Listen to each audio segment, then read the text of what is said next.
Bonjour à tous. Soyez tous les bienvenus. Que Dieu vous bénisse. C'est toujours une immense joie de retrouver toute la famille en Christ et je crois aujourd'hui encore que le Seigneur va nous réserver de très belles choses. Nous allons prier. Avant de prier, le Saint-Esprit fait toujours ce que Jésus fait. Il enseigne toujours pour poser les bases des enseignements des apôtres, des prophètes.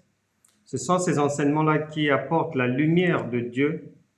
La lumière de Dieu apporte la connaissance une fois qu'on a compris, et cette connaissance-là apporte la délivrance, la guérison et le succès dans ces entreprises.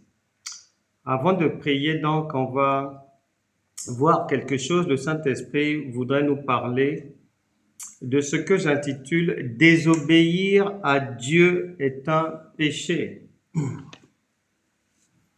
Désobéir à Dieu est un péché. Souvent, nous ne voyons que des choses éclatantes, on va dire. Entre guillemets, les grands péchés. Fumer, s'empiffrer d'alcool, faire du n'importe quoi, etc., etc. Mais le Seigneur a dit au prophète Samuel que vous les hommes, vous voyez uniquement les apparences et vous jugez aux apparences, mais moi je vois le cœur. C'est-à-dire, Dieu voit des choses qui échappent à notre attention. Et son jugement commence par ces choses-là. Et ces choses-là sont tellement simples qu'on n'y prête pas attention. On pense souvent que le péché, c'est seulement voler, tuer, l'adultère, ceci, cela. Non, non, non, non, non. Ces choses-là, bien avant d'arriver là-bas, il y a déjà des choses à nettoyer devant la porte. Parce que ces choses-là dérangent Dieu. Même si nous-mêmes, nous ne les voyons pas, même si nous n'y prêtons pas attention, mais la Bible déclare que Dieu voit tout, il entend tout. La Bible déclare que même les ténèbres sont lumière pour lui. Donc, rien n'échappe à son regard. Et désobéir à Dieu est un péché. On va se rendre compte donc que nous désobéissons. C'est-à-dire, nous cherchons l'exaucement. Mais l'exaucement ne viendra pas parce que dès le départ, Dieu n'est pas content. Et on va voir pourquoi. Dans le temps que nous avons, il y a plusieurs raisons qui peuvent faire que Dieu n'est pas content, parce qu'on ne fait pas attention à ces choses-là que lui appelle désobéissance, mais auxquelles nous on jette pas un coup d'œil dessus, on ne s'arrête pas là, parce que c'est pas éclatant, parce que c'est pas lumineux, parce que ça ne dérange pas tout le monde, et donc on fait pas attention à ça, mais Dieu fait attention à ça. Donc, on va voir, le Saint-Esprit voudrait qu'on lise une écriture, Jean chapitre 14, verset 21. Il est dit ceci: celui qui a mes commandements et qui les garde.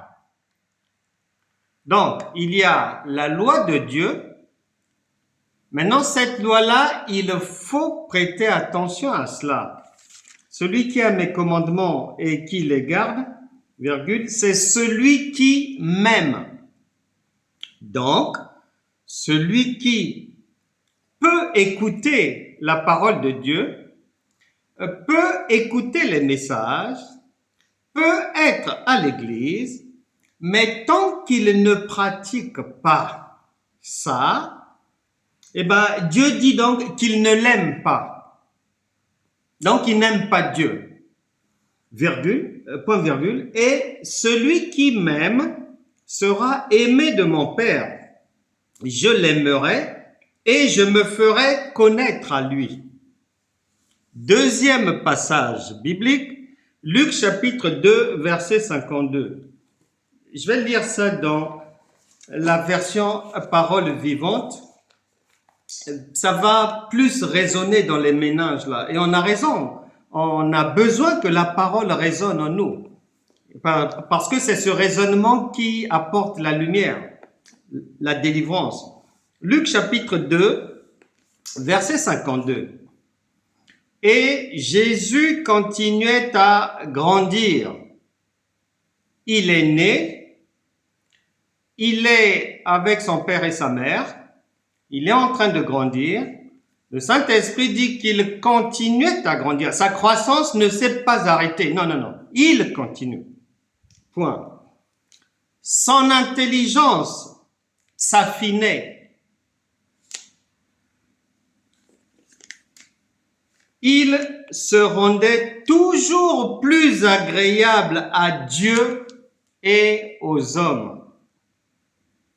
Ce Jésus-là est maintenant en chacun des enfants de Dieu, ce qui veut dire, si en tant qu'enfant de Dieu, on veut être imitateur de Christ, eh ben, nous devons, c'est simple, on doit, continuer à grandir,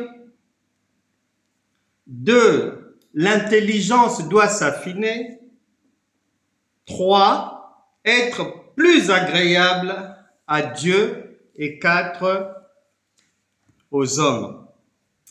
Le problème que nous avons, et là où Dieu nous fait le reproche, que nous sommes dans le péché, dans la désobéissance, parce que désobéir, c'est ne pas respecter le commandement de Dieu, donc c'est péché.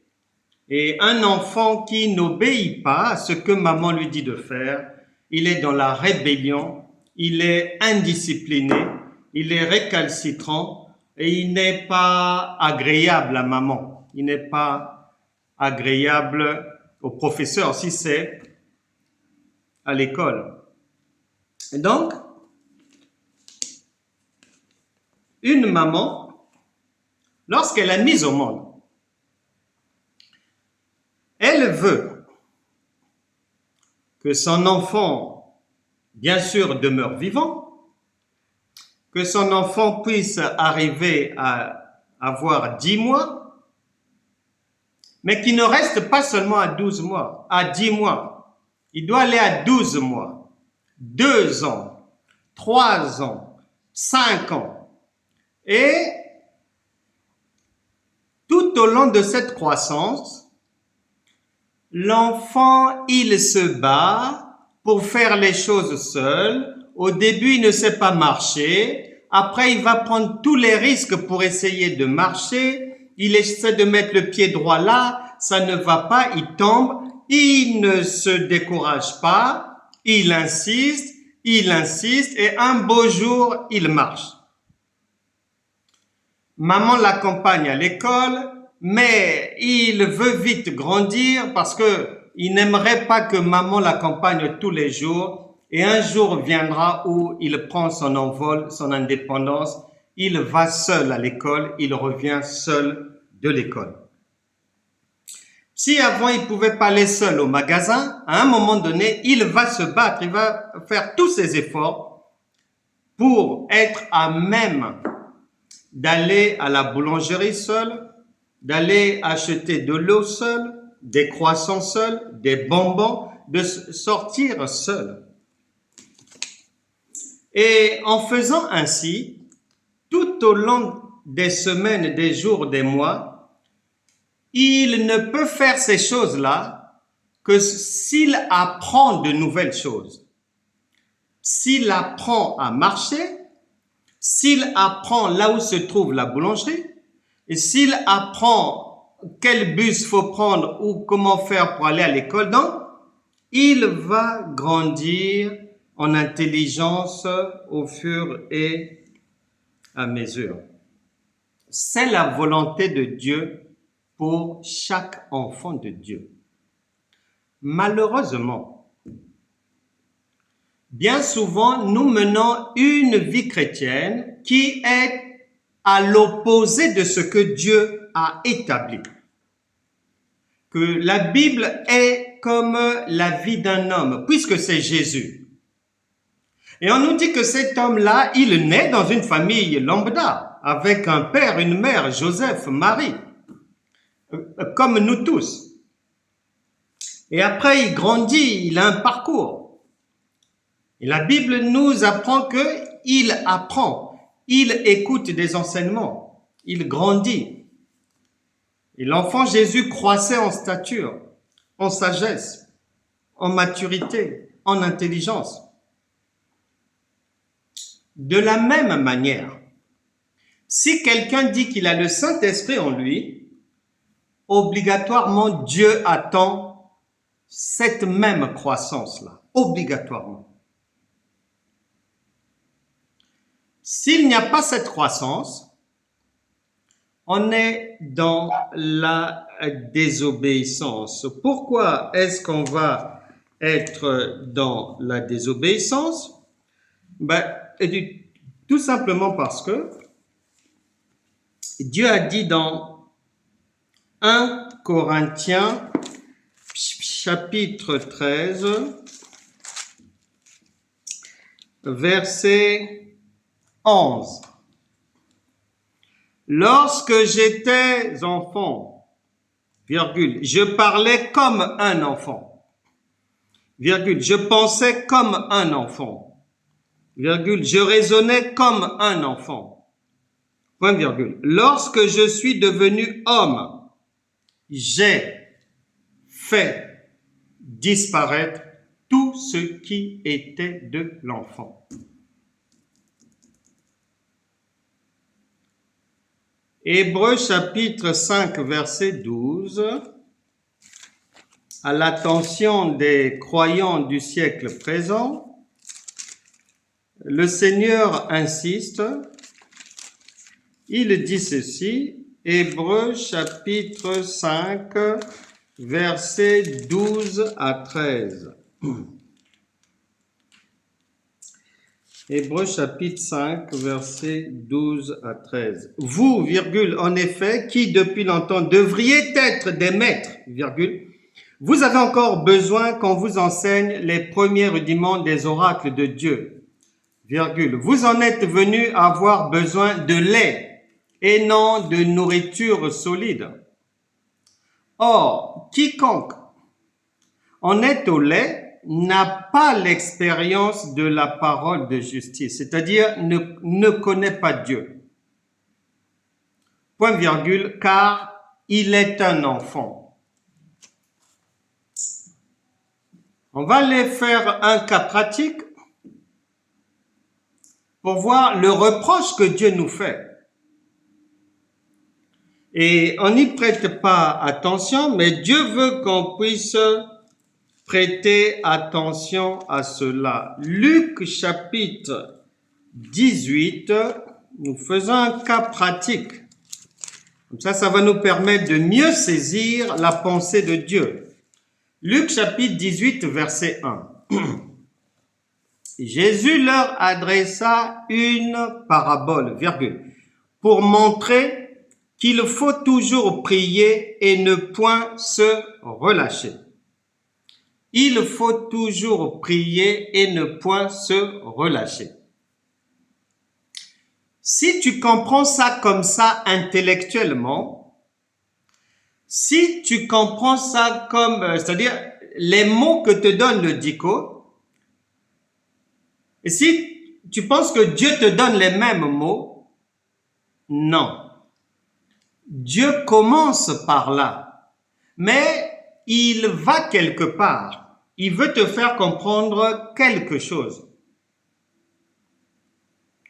Et comme la parole s'est faite chair, il faut que, une fois que l'on a lu qu'il faut toujours prier et ne point se relâcher, il faut que dans ma famille, dans mon environnement, dans ma commune, dans ma société, que je retrouve ce que Dieu est en train de dire là. Or, je vais chercher qui peut demander sans se relâcher. Parce que prier, c'est comme faire des demandes. Qui peut demander sans se relâcher? Eh bien, c'est un enfant. L'enfant demande. Il demande l'eau. Il demande un vélo. Il demande tout. Il veut être aidé. Il demande tout à sa maman. Mais ça, c'est au début. Ça va durer un moment. Mais l'enfant ne va pas s'arrêter là. À demander toute la vie. Non. Ah non. Il va grandir. Et maman attend que l'enfant grandisse. Maman attend qu'un jour, l'enfant ne puisse plus demander, qu'il puisse se servir seul, qu'il puisse marcher seul, qu'il puisse ne plus avoir besoin d'une quelconque assistance. Nous continuons la lecture. Le Seigneur Jésus dit, il y avait dans une ville un juge qui ne craignait point Dieu et qui n'avait d'égard pour personne. Il y avait aussi dans cette ville une veuve qui venait lui dire, fais-moi justice de ma partie adverse. Pendant longtemps, il refusa. Mais ensuite, il dit en lui-même, quoique je ne craigne point Dieu et que je n'ai d'égard pour personne, néanmoins, parce que cette veuve m'importune, je lui ferai justice, afin qu'elle ne vienne pas sans cesse me rompre la tête. Le Seigneur ajouta, 2 points, entendez ce que dit le juge inique. Verset 7. Et Dieu ne fera-t-il pas justice à ses élus qui crient à lui jour et nuit et tardera-t-il à leur égard? Verset 8. Je vous le dis, virgule, il leur fera promptement justice. Le Seigneur Jésus explique. Lorsqu'il y a un problème, il faut persévérer dans l'insistance. Il faut prier, il faut faire les démarches, il faut demander, il faut solliciter, il faut demander de l'aide, etc., etc. Mais le Saint-Esprit est là pour te mettre en garde que ça doit durer une saison, pas toute la vie. Parce que la vie sur terre ne se passe pas toujours de la même manière. La vie sur terre ne se passera pas comme je l'ai prévu ou imaginé ou comme je le veux. Non, jamais. Et tout le monde le sait. Donc, il y a un point de départ, c'est l'enfance.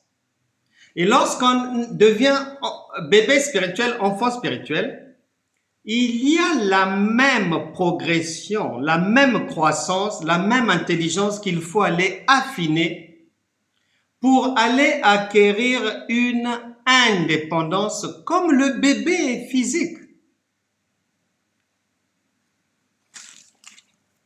On commence par la prière.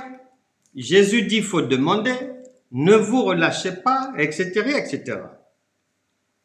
Verset 8, à la fin, il va dire, mais, virgule, quand le Fils de l'homme viendra, virgule, trouvera-t-il la foi sur la terre? Le Seigneur veut faire comprendre ceci. Tu peux commencer par la prière, les veillées de prière, les jeûnes interminables. Tu peux prier même 40 jours, 100 jours, 120, 300, prie comme tu veux. Mais si tu veux suivre mes commandements, sache que celui qui a le Saint-Esprit doit grandir, comme l'enfant grandit. Un enfant, il n'a pas toute la vie 3 ans. Non, c'est un monstre. Et il y a des chrétiens monstres, malheureusement. Nous sommes en 2023. Faisons les prières enregistrées en 2007. Jeûnons comme en 2008. Se souvenant de comment on jette le feu, on envoie des obus au diable, ce qu'il avait appris en 2005. Et nous sommes en 2023. Utilisons les mêmes stratégies, la même connaissance de 2005, 2007, 2008, 2011. Nous sommes en 2023. Imaginez-vous, c'est comme un bébé qui a 5 ans en 2009 et en 2023, il a toujours 5 ans. C'est un monstre. Jésus dit, tu peux commencer par la prière, c'est bien, tu peux le faire, mais sache qu'il faut que tu finisses par la foi. Parce que celui qui a la foi, il n'est plus un bébé. Celui qui a la foi, il a grandi. Celui qui a la foi, il ne souffre pas pour obtenir l'exaucement, pour sortir d'une maladie, par la foi. Un bébé, à 5 ans, il a du mal à faire certaines choses. Mais à 22 ans, il se promène seul. Il n'a pas besoin de sa maman. Il n'a pas besoin de son papa. Même ceux qui ne le connaissent pas vont savoir que non, ça c'est pas un bébé. C'est un jeune homme, c'est quelqu'un qui a grandi. Et la volonté de Dieu est que l'on puisse grandir obligatoirement, c'est une obligation. Quiconque ne grandit pas devient un monstre spirituel, va demeurer dans les problèmes, va accuser le diable, va accuser les démons, va accuser le ciel, va accuser les copines, accuser les parents, va accuser. Mais la vérité est que il n'est pas agréable à Dieu, c'est tout. Puisque Dieu attend de la croissance, Dieu attend du développement, Dieu attend que la personne soit un peu plus éclairée. Dieu attend que de la même manière que physiquement, plus un être humain grandit, plus les choses deviennent simples pour aller se balader, pour manger, pour voyager, pour écrire, pour accompagner les enfants. Ça devient simple. Eh bien, dans le monde spirituel, les enfants de Dieu, notre Père attend le même développement. Raison pour laquelle il n'existe pas un endroit où le Seigneur Jésus, et je mets quiconque au défi de me trouver dans les Écritures, un endroit où Jésus est devant une situation de quelqu'un difficile, peu importe, que ça soit la mort, que ça soit la maladie, peu importe, et que Jésus a demandé à la personne de prier. Ou bien que Jésus a prié pour la personne. Non. Luc 2, 52 dit qu'il grandissait, il croissait bien et qu'il était maintenant agréable à Dieu du fait qu'il emmagasinait de la connaissance, il pratiquait certaines choses, il avait maintenant une intelligence, un savoir et qu'il opérait maintenant par la foi. Et ses apôtres aussi, les Pierre, les Paul et toute la panoplie des apôtres, eux aussi, ils vont pratiquer, travailler comme Jésus lui-même, opérant uniquement par la foi, parce que ce sont des croyants, des chrétiens matures, adultes. Et la Bible déclare que nous devons demander à Dieu, oui, mais avant, on faisait des retraites spirituelles, on se retirait pour demander à Dieu, qu'est-ce qu'il faut faire, comment et tout. Les Moïse aussi le faisaient. Mais lorsque Jésus-Christ arrive, l'époque des Moïse, c'est comme si Dieu est dans une annexe là-bas. Et lorsqu'il y a un souci, si on veut savoir ce qu'il faut faire, le roi David allait consulter Dieu via le prophète Samuel. Donc, il sort de chez lui et il va voir l'homme de Dieu pour lui poser le problème, pour savoir est-ce qu'il doit aller en guerre ou est-ce qu'il ne doit pas aller. Pourquoi? Parce que Dieu vivait à l'extérieur de l'être humain. Et David attend la réponse. Et la réponse viendra toujours par l'intermédiaire de l'homme de Dieu. Ça, c'est une époque. Mais lorsque le Seigneur Jésus arrive, il est le simplificateur de toutes choses. Il dit, il est avantageux pour vous que je m'en aille d'abord. Et je vais vous envoyer le Paraclet, le Saint-Esprit, l'Esprit de vérité. Et lorsqu'il viendra, vous n'aurez plus besoin d'aller faire des kilomètres pour aller me chercher quelque part là-bas, sur des montagnes ou bien sur des routes, en dormant, en jeûnant, plusieurs jours en souffrant là-bas, en vous ridant les visages là-bas. Non, non, non, vous n'aurez plus besoin de faire ça, puisque là, je vivrai maintenant avec vous sur place. Il y a un problème. Tu poses la question, la réponse vient. Malheureusement, dans notre marche chrétienne, nous continuons souvent à faire comme dans l'ancien temps. Nous disons que le Saint-Esprit est au-dedans de nous et on croit que c'est Dieu. Et en totale contradiction, on se retire encore quelque part pour aller le consulter comme dans l'ancien temps. Donc, nous ne croyons pas qu'il est là avec nous. On ne croit pas. On peut le dire par la bouche comme ça, on peut le dire intellectuellement, mais nos faits et gestes, ce que nous allons faire, les activités et tout, vont venir contredire nos propres paroles. Et Dieu voit ça. Et c'est de la désobéissance.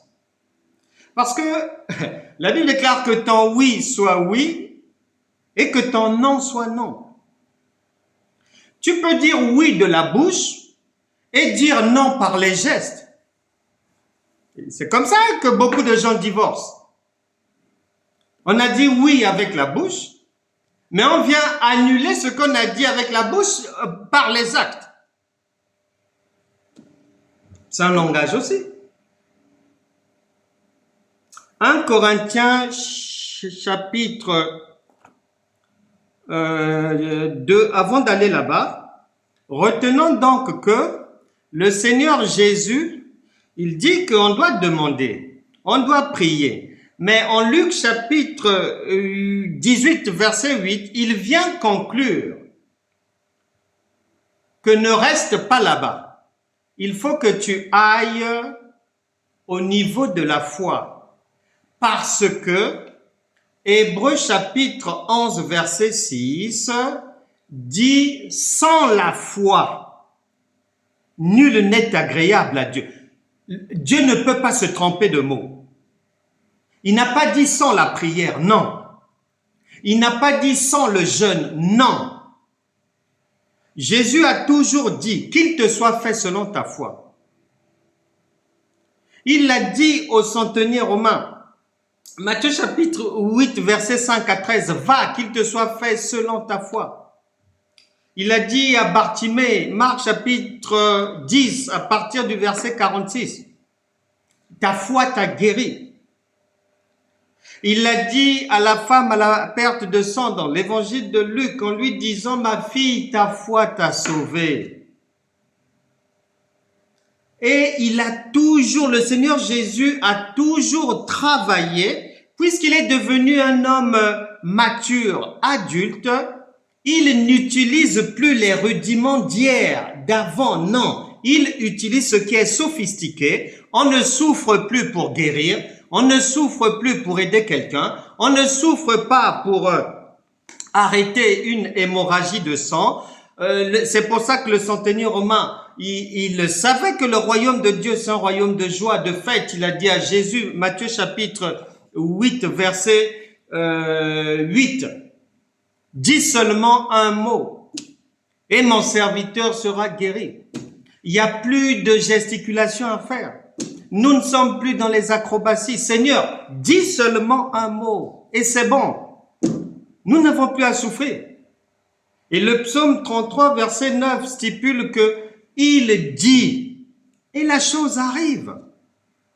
C'est fini le règne des larmes.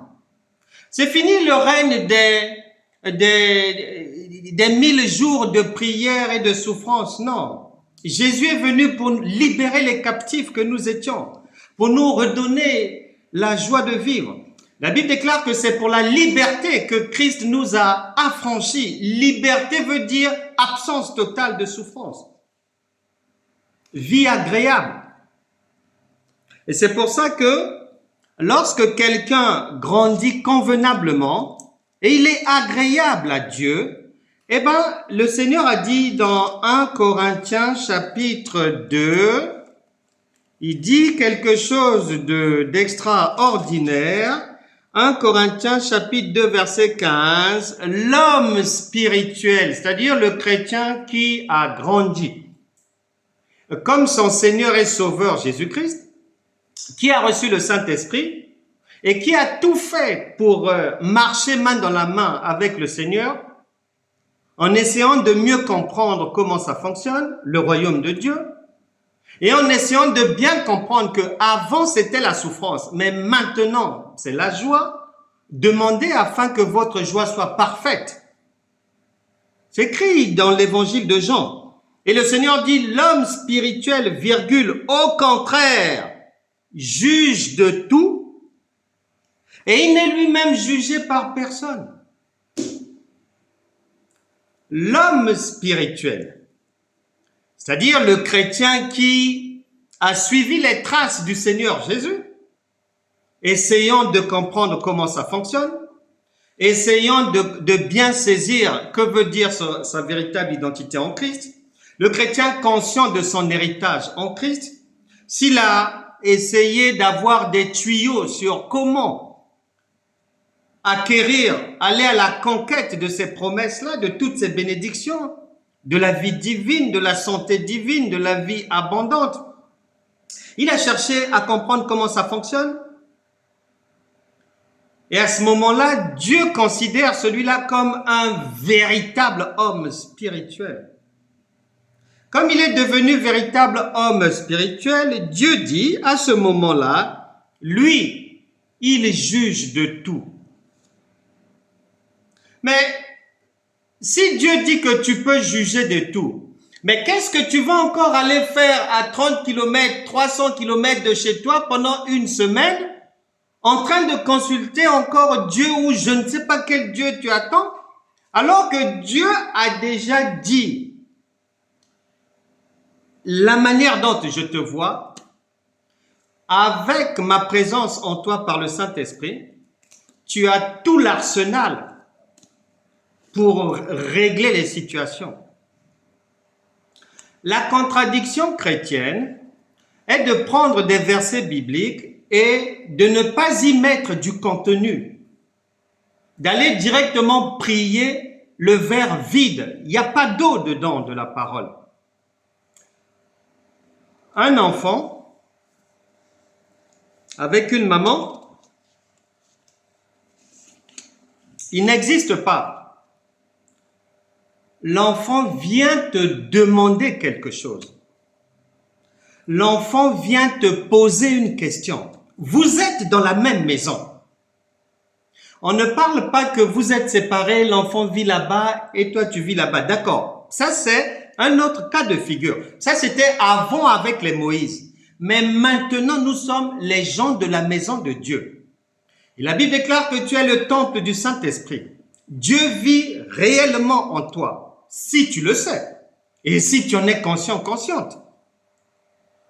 Il vit réellement en toi.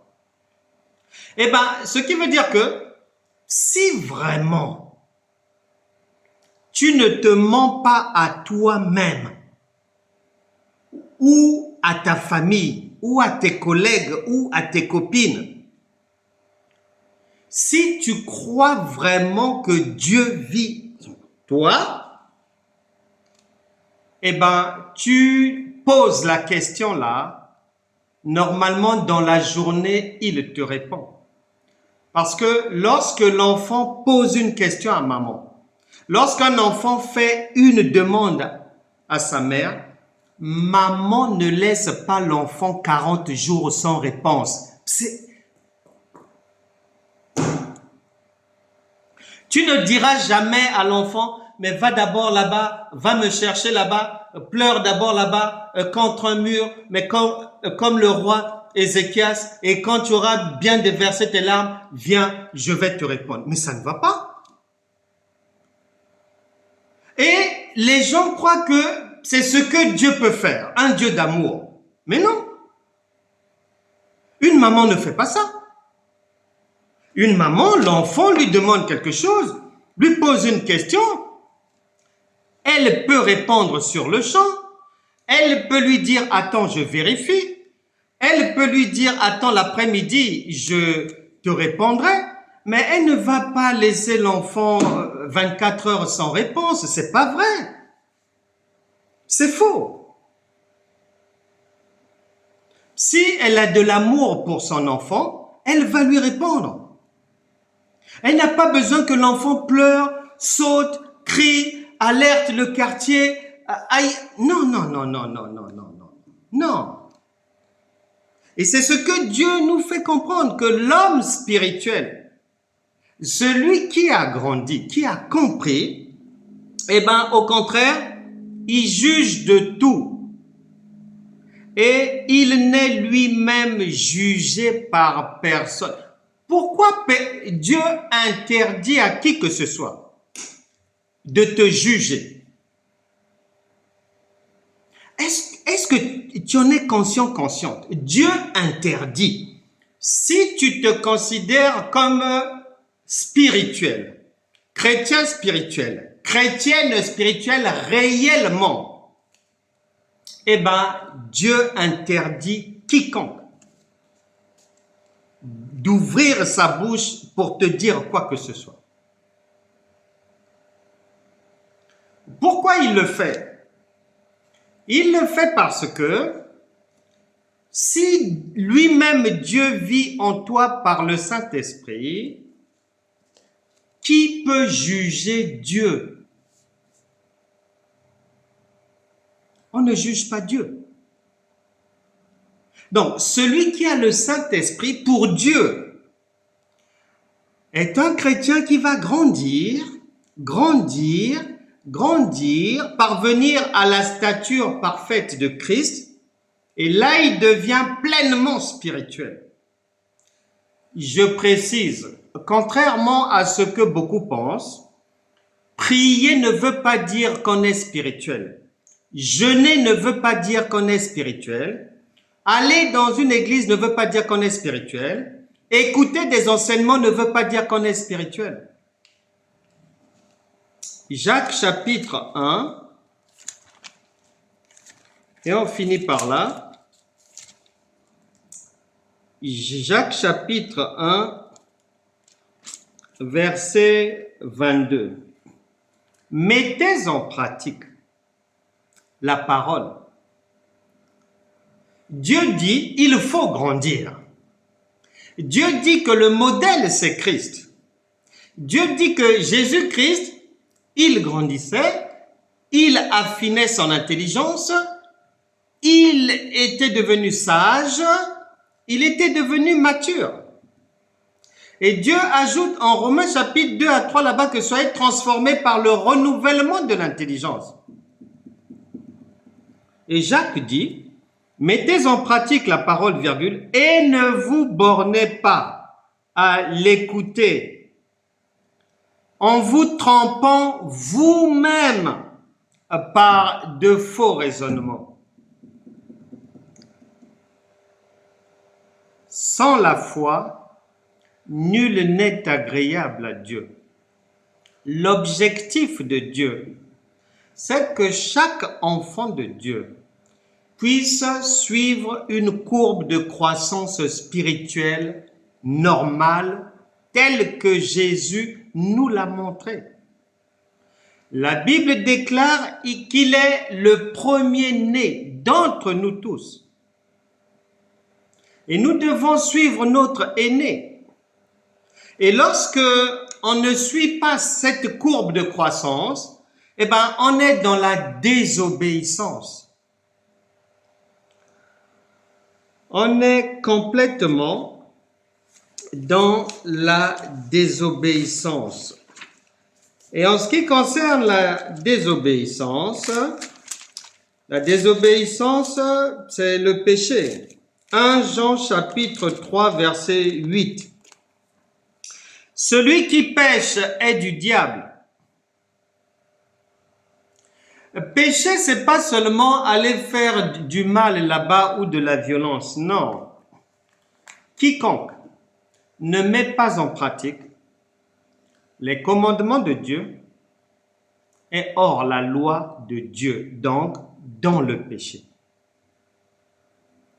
Un enfant qui n'obéit pas au règlement intérieur établi par la maman, qui n'obéit pas à ce que les parents ont institué, ont dit, il se marginalise. Il ne peut pas recevoir quelque chose des parents. 1 Jean 3, 8. Celui qui pêche est du diable, car le diable pêche dès le commencement, et le Fils de Dieu apparut afin de détruire les œuvres du diable. Enfin, 1 Jean 5, 18. Nous savons que quiconque est né de Dieu ne pêche point, c'est-à-dire ne désobéit pas à Dieu. Si Dieu nous dit de faire quelque chose, si Dieu nous dit de suivre une voie, si Dieu nous dit d'aller dans un sens donné, nous devons suivre cette direction-là. Sinon, nous sommes dans la désobéissance, dans la rébellion, dans le péché, l'iniquité. Et la Bible déclare que Judas, qui était dans la désobéissance, était un fils de la perdition. Dieu ne voudrait pas que nous puissions être d'éternels récalcitrants, rebelles, indisciplinés, perdus. Mais il voudrait qu'on puisse mettre en application ce qu'il a dit. S'il dit que vous n'avez plus à souffrir, car un seul, le Seigneur Jésus, est venu payer le prix pour vous et que tout est accompli, nous n'avons pas à aller faire des activités d'esclaves, car nous en avons été libérés par le sacrifice du Seigneur Jésus, qui est venu nous délivrer des chaînes de l'ignorance, de l'esclavage, des maladies, de toutes sortes de problèmes, de la limitation, du célibat, des divorces à répétition, de multiples péripéties qui font couler les larmes, qui donnent les insomnies et tout. Tout ça, le sacrifice du Seigneur Jésus nous en a débarrassés et désormais, il nous demande de marcher par la foi. Et il le dit de bout en bout, que c'est par la foi que l'on est agréable à Dieu, que c'est par la foi que le juste vivra, que tout se passe par la foi. Si tu as la foi, tout est possible. Nous allons prier pour que ta croissance spirituelle puisse désormais être honorable et digne devant Dieu, pour que tu pensais peut-être que Dieu ne te voyait pas, tu pensais peut-être que tu priais mal ou tu ne jeûnais pas assez. Non, le Saint-Esprit voudrait te faire comprendre que non, c'est tout simplement parce que tu ne suis pas la courbe de croissance de Jésus, et lui qui est l'aîné, nous devons être ses imitateurs. On part toujours de la difficulté, c'est-à-dire on est bébé, on est enfant, mais obligatoirement on doit aller vers la maturité et la facilité à faire les choses, à obtenir les choses. Nous allons prier. On va faire ensemble cette prière. Le Seigneur voudrait vraiment que chacun puisse mieux marcher avec lui, parce qu'il a d'innombrables bénédictions qui attendent les gens devant, pas derrière, devant. Et pour arriver devant, faut grandir un peu. Pour arriver devant, faut quitter la marche chrétienne, parce qu'il y a beaucoup on les appelle comment? Chrétiens charnels. On doit quitter cette station-là pour aller dans chrétien spirituel uniquement. Et c'est là où Dieu nous attend. Et c'est là où Dieu nous répond facilement, sur le champ, le même jour. Comme maman parle à son enfant, répond à son enfant. Il n'y a pas besoin de suer, il n'y a pas besoin de sortir de la maison, il n'y a pas besoin de souffrir. Il va répondre. Dès que tu vas poser une question, dès que tu vas soumettre une demande, non seulement il va répondre, mais tu auras le droit, en tant qu'homme spirituel, femme spirituelle, de te servir à la table du grand roi. N'oublie jamais que le royaume de Dieu, c'est un repas du Seigneur permanent. Et ce repas-là, c'est un repas au cours duquel c'est un self-service. Les gens se servent, ils prennent possession de leur bénédiction. Ils n'attendent pas d'être servis. On n'attend plus. Un enfant n'attend pas que sa mère l'accompagne jusqu'à l'âge de 30-35 ans à l'école ou au travail. Non, il fait les choses seul. Et c'est la volonté de Dieu que chacun puisse manger les meilleures productions du pays. Reprenons ensemble cette prière simple, mais attendue par le cœur de Dieu pour changer les vies. Seigneur Dieu, je te demande pardon pour tous mes péchés. Je prends l'engagement de ne plus désobéir à tes commandements. Je marche désormais à la lumière de la parole de Dieu. Je ferai des efforts pour comprendre la parole de Dieu. Je prends l'engagement de mettre en pratique la parole de Dieu. Je détruis, je chasse les faux raisonnements de mon cœur. Je ne marcherai plus jamais dans les contradictions. Par l'autorité du Saint-Esprit, je chasse toute montagne de difficultés actuelles dans ma vie. Je fais désormais pleinement confiance au Saint-Esprit. À partir de cette semaine, je réussirai dans tous mes projets. À partir d'aujourd'hui, je grandirai spirituellement comme le Seigneur Jésus. Et je verrai beaucoup de résultats, beaucoup d'avancées dans ma vie. Amen. Amen.